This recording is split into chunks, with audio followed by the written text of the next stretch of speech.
Hello again, this is the Waterman. We have another bagger. Today Cyberpunk is a couple months away, but Elon Musk is bringing the reality closer. The future is a beautiful and weird place. If sci-fi is anything to go off, we only can imagine what reality will be like. The future is gonna be a banger. I would love to invest in Neuralink. This company is another Elon Musk brainchild. This company is gonna make trillions. Apple is a $2 trillion company. Imagine this company market capitalization. Apple make device which we call smartphone. Neuralink is a game changer. Imagine having your smartphone in your head, where no one can see it, touch it, or steal it. Everything is done with. As the purpose of Neuralink, like what's our goal? Our goal is to solve important spine and brain problems with a seamlessly implanted device. So you want to have a device that you can basically put in your head and feel and look totally normal, but it solves some important problem in your brain or spine. And the reality is that almost everyone over time will develop brain and spine problems. These range from minor to very severe. But if you live long enough, everyone's going to basically have some kind of neurological disorder.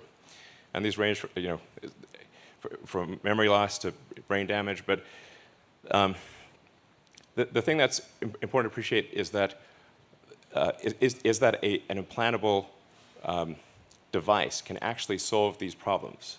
I think a lot of people don't quite realize that. But all of your senses, your sight, hearing, feeling, pain, these are all electrical signals sent by neurons to your brain. And if you can correct these signals, you can solve everything from memory loss, hearing loss, blindness, paralysis, depression, insomnia, extreme pain, seizures, anxiety, addiction, strokes, brain damage. These can all be solved with an implantable Neuralink. This is an extremely fundamental thing, and I think a lot of people don't quite understand that. The neurons are like wiring, and you kind of need an electronic thing to solve an electronic problem. So current medical research, we'll just go through what is the state of the art in medical research, and then what's the state of the art in what consumers or people in general can get. So the current medical research has shown that you can read neurons in a human's brain. So there's something called the Utah array, which has about 100 channels per array. But it's kind of like it's a bed of rigid spikes that's literally inserted with an air hammer. So that's slightly discomforting, I think. And there's wires and a box on your head, and so it's some infection risk. And obviously, it will look pretty weird if you walk around with boxes on your head. And in order to use it, you have to have an expert medical professional there. And it's only been done in a few dozen people. So, but it is served as an important proof of concept that this can be done. So we did want to point this out and show that this actually does work. It's just not something that the average person could use effectively. And then in terms of what is currently available, there is something called deep brain stimulation, where they put electrodes, a small number of electrodes, in your brain, and they will actually zap your brain with an electric current. And it's valuable for its uses, but it can't read or write high bandwidth information. I would say this is sort of a bit like sort of kicking the TV, which does work, but not always, and it has limitations.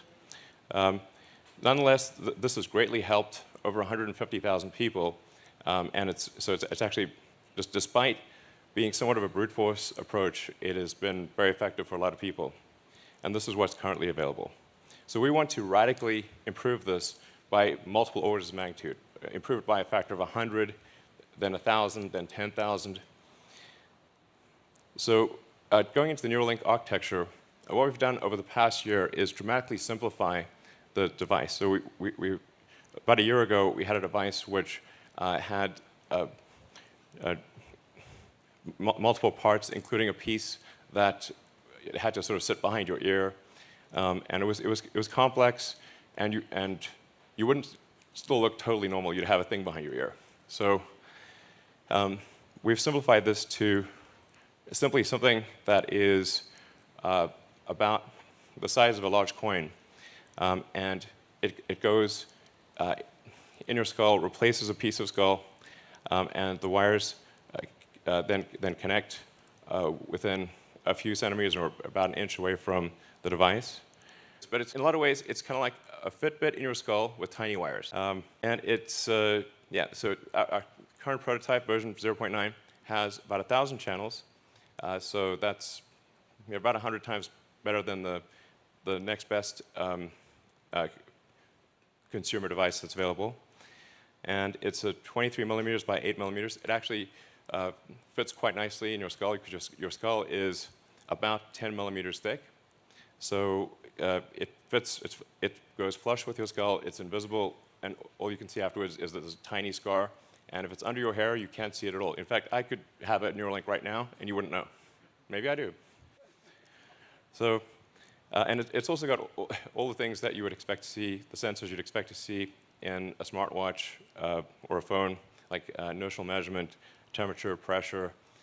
So there's actually a lot of functions that this device could do related to monitoring your health and warning you about a possible heart attack or stroke or other damage, as well as sort of convenience features like playing music. You could do a lot. It's sort of like if your phone went at your brain or something. Yeah, maybe that's not a great analogy. Anyway, so it's also inductively charged. So it's charged in the same way that you charge a smartwatch or a phone. And so you can use it all day, charge it at night, and have full functionality. So you would really, it would be completely seamless, and yeah, no wires. In terms of getting a link, so that, you need to have the device, a great device, and you also need to have a great robot that puts in the electrodes and does the surgery. So you want the surgery to be as automated and as possible, and the only way you can achieve the level of precision that's needed is with an advanced robot. So we're really looking for great people who can help develop both the device and the robot. And we feel confident about getting the link procedure, the installation of a link, done in under an hour. So you can basically go in the morning and leave the hospital in the afternoon. And it can be done without general anesthesia.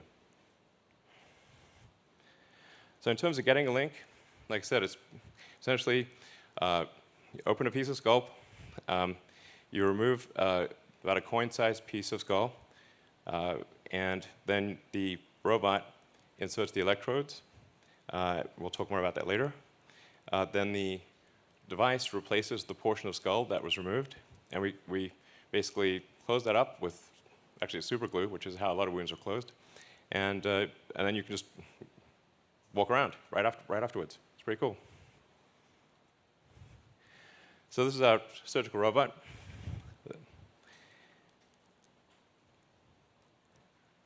And we actually ultimately want this robot to do essentially the entire surgery.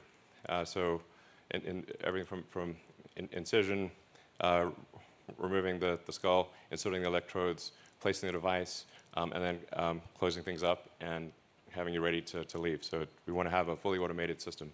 And to be clear, this robot does actually work. We've used it for all of the, I think it's actually not too gruesome, of the electrodes being inserted in the brain. And if you look closely, you'll see that it's a little counterintuitive that if the electrodes are inserted very carefully, that there's no bleeding. And so if you have very tiny electrodes, and if they're inserted very carefully, so that the robot actually images the brain and makes sure to avoid any veins or arteries, so that the electrodes can be inserted with no noticeable damage. So you will have no noticeable neural damage in inserting the link. Yeah, like you sort of think like if you stab something with a wire, surely it will bleed, but actually at a really small scale, it does not. So does it actually work? And what I'm excited to show you, I call it like the Three Little Pigs demo. And if our... Come on, Gertrude. Let's go. Snacks are this way. Oh, man. If you like this video, please show your appreciation by leaving a like, share, and subscribe.